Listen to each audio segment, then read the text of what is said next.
자, 이제 오늘 9월 3일 마지막 시간입니다. 자, 우리가 발해의 정치사까지 했기 때문에요. 발해의 경제사회 문화사, 사회경제문화사를 우리가 배워보는데요.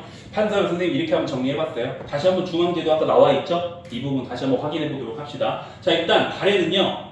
고구려를 계승한 것도 있지만 당나라에 영향받은 것도 있어요. 그러다 보니까 중국 입장에서는 이걸 강조하고 발해는 당나라의 역사야 라고 주장하겠죠. 중국 당나라의 하나의 신화국가였어. 우리 중국의 역사야 이렇게 얘기를 하는데 우리나라 입장에서는 아니야. 발해는 고구려 계승 의식을 명확하게 했기 때문에 우리나라의 역사야. 그래서 대립이 있죠. 중국의 그 동북공정이라고 하는 역사 왜곡 그거 관련된 부분입니다. 자, 발해는 그런데 우리나라의 역사가 왜 그러냐? 아니 고구려 계승했다고 자기 입으로 떠들고 다녔어요.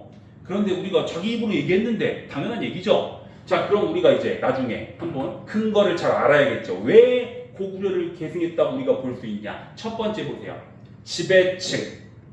고구려 사람이 많았어요. 말갈이도 있었겠죠. 그런데 고구려 사람이 지배층 많았습니다. 국가 운영 자체를 고구려인들이 했어요. 오케이? 두 번째, 왕이 일본으로 보냈잖아. 국서 보냈죠. 무왕이 부여의 영토를 고구려의 옛 영토를 차지하고 있고 부여의 풍속이 남아있다라고 했죠. 또 추가해서 하나 쓰라는 거야. 나 고려왕 대흠무가 아까 앞에 봐봐. 누구야? 문왕이야. 문왕. 무왕만 보낸 게 아니고 문왕도 나 고려왕이 고구려라는 뜻입니다. 나 고려왕 대흠무라는 그렇게 자기를 일컫습니다. 그래서 이 발해가 일본에 보낸 국서들을 보면 무왕도 그렇고 문왕도 그렇고 모두 어때? 자기 자신을 고구려 계승을 표방하고 있죠. 내 입으로 계속 떠들고 있다는 거야. 그걸 우리가 알 수 있는 거고요. 그 다음에 세 번째, 온돌. 여러분들 집에 다 온돌 있죠? 그 온돌이 우리나라 고유의 하나의 고유의 것이라고 우리가 얘기할 수 있잖아요. 온돌. 여러분들 일본이나 중국만 가도 온돌이 없잖아. 온돌. 이불병좌상. 자, 이건 보시면 돼. 자, 이불. 두 명의 부처가 나란히 앉아있다. 좌상. 오케이? 그래서 이불병좌상이 이것도 고구려 형태입니다. 고구려에 있었던 형식이에요. 이불병좌상. 자, 그 다음에 보시면 석등. 이게 아까 내가 승탑이랑 비슷하게 생겼는데 승탑은 아니에요. 석등. 이것도 고구려에 여기에 불 붙여가지고 밝게 하는 지금은 좀 가로등 같은 거잖아요. 이것도 고구려 형식입니다. 발해도 그대로 썼어요. 돌사자상. 이것도 고구려 형태입니다. 이것도 발해가 그대로 썼어요. 그래서 여기 보시면은 여러분들 이불병좌상이나 석등이나 돌사자상이나 온돌이나 다 고구려와 비슷한 우리나라의 어떻게 보면 그런 풍습과 어떤 제도와 우리나라의 법과 관련된 것이라고 볼 수 있고 또 왕들 계속 나는 고구려 사람이다라고 표방을 했고요. 지배층들도 고구려인이 대부분이었습니다. 그 다음에 선생님이 또 추가한 거 정해공주묘. 이게 문왕의 둘째 딸이거든요. 문왕의 둘째 딸 정해공주가 죽었는데 이 무덤 자체가 고구려 형태입니다. 고구려 형식이에요. 그래서 선생님이 어떻게 외우냐면요.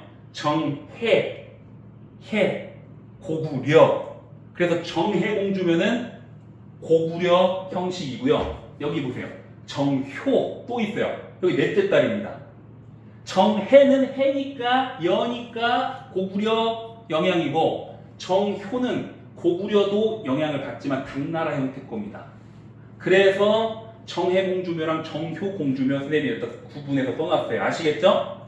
이런 것들을 봤을 때 발해는 고구려를 계승했구나 우리가 명확하게 알 수 있는 거고 여기다 내가 좀 더 추가한 다음에 연호도 얘기할 수 있을 것 같아요. 당나라에 어떻게 보면 고구려를 계승했고 연호를 썼기 때문에 우리는 당나라의 신화국가가 아니다라고 명확하게 표방하는 거잖아요. 그렇죠? 자, 그런데 이 당나라에 영향받은 것도 당연히 있어요. 당나라에 영향받는 것, 특히 가장 중요한 거 뭐라 그랬어? 삼성육부, 정당성, 선조성, 중대성 정책을 심의하고 결정하는 중대성.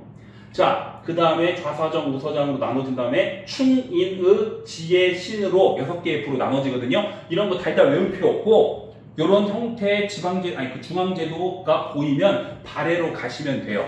여기다가 선생님이 또 써놨죠? 정당성의 대내상이 최고 권력을 가진 재상이었다. 여기다 다시 써놨으니까 중복해서 여러분들이 공부하시면 됩니다. 이 삼성육부라는 시스템에 당나라의 걸 가져왔지만 독자성을 가지고 있어요. 왜 독자성이라 그랬어? 명칭이 당나라에 있는 거 그대로 안 가져왔죠. 당나라에 있는 걸 그대로 안 가져오고 발해 고유의 명칭을 썼습니다. 그래서 당나라를 따라했지만 또 독자성도 있다. 오케이? 그 다음에 아까 상경용천부, 이 상경용천부가 여러분들 아까 문왕 때 수도로 완전히 자리매김한 곳이죠. 여기에 주작대로라고 하는 왕이 다니는 길을 만들거든요. 이게 중국 장안성의 길을 그대로 따라합니다. 당나라. 이게 지금 주작대로고요. 여기 큰 대도로가 있죠. 여기는 황제가 다니는 곳이에요. 이게 당나라 장안성의 주작대로를 보고 상경용천부에다가 이 주작대로를 만들었습니다. 그럼 당나라의 영향을 받은 거죠. 받았어요. 그 다음에 여러분들 주자감, 이거 학교예요. 유교 공부한 겁니다. 당연히 중국의 영향을 받았겠죠. 그래서 보통 우리가 학교할 때 태학, 소수림왕, 국학, 신문왕, 발해에는 주자감이 있었다. 유교 공부하고 당연히 중국 당나라의 영향 받았습니다. 그 다음에 영광탑. 이 영광탑은요, 이 아래가 무덤이에요. 지하 무덤입니다. 이 아래가 지하 무덤이거든요. 누구의 무덤인지 명확하게 몰라요. 그런데 이 지하 무덤이 있는 이 영광탑이라는 형식 자체도 중국 당나라의 영향을 받은 겁니다. 자, 그 다음에 아까 말했던 정효공주묘, 정해공주묘랑 여러분들 헷갈리시면 안 돼요. 선생님이 아까 암기하는 방법 얘기했죠? 이 부분 잘 기억해 보면 좋을 것 같고요. 그 다음에 이 솔빈부, 우리 아까 5경 15부 62주 중에 15부 있죠? 15부 중에 솔빈부라는 부가 있는데 거기에 말이 엄청 유명했고 당나라에서 엄청나게 좋아했어요. 솔빈부의 말, 발해로 가시면 된다는 겁니다. 그 다음에 발해관, 당나라에도 발해 사람들이 왔다 갔다 하고 특히 사신들이 왔다 갔다 하니까 발해관이라고 하는 이러한 어떻게 보면 사신 숙소를 만들었습니다. 발해에서 사신들이 왔다 갔다 하면 잠자고 쉴 숙소가 필요하잖아요. 그래서 발해관이라는 것도 만들었다. 별거 없죠. 결국 여기서 큰 틀로 보시면요, 고구려를 계승했고 우리는 고구려를 계승한 국가야 명확하게 드러냈습니다. 이런 것들을 통해서. 그렇지만 당나라의 영향도 받은 거예요. 대표적인 게 삼성육부. 오케이? 자, 문제를 한번 풀어 봅시다.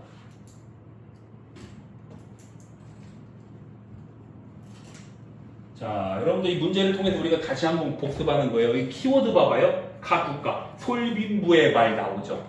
이거 솔빈부의 말, 발해로 가라는 거고 상경, 중경, 동경 다 써있죠. 결국 상경 용천부로 자리매김한 왕은 문왕입니다. 거기에 주작대로도 설치했다는 거고요. 오케이? 답은 몇 번일까요? 내가 지금 이걸 잘못 썼네. 자, 답은 몇 번? 5번이죠. 그런데 5번입니다. 거란도, 영주도, 아까 일본도, 조공도, 신라도, 발해 5도, 교류의 흔적이죠. 그걸 보시면 되고, 자, 여기 오른쪽으로 가서요. 이것도 보면 발해인 줄 알아야 돼요. 말갈개 토기, 상경성 평면도함 주작대로가 있어. 이런 거 보면 발해인 줄 알아야 돼. 그러면 각 국가에 대한 설명, 발해에 대한 설명으로 옳은 것은 뭐예요? 주자감, 아까 중국 당나라에 영향받은 학교, 주자감이죠. 후당과 5월의 사신을 파견했다. 야, 이거 아까 후백제. 이런 거 보기 그대로 쓴단 말이야. 화백회의, 신라와 관련된 거. 육좌평관제, 이거 우리 저번 시간에 백제 고이왕이 관직과 관등을 정비했다라고 선생님이 설명했거든요. 정확하게 얘기하면 육좌평 16관등제입니다. 육좌평 16관등제. 거기에 나오니까 선생님이 좀 더 추가해 줄게요. 저번 시간에 판서에는 관등, 관직을 정비했다라고 선생님이 써놨는데요. 더 정확하게 디테일하게 얘기하면 육좌평 16관등제입니다. 고이왕. 마지막.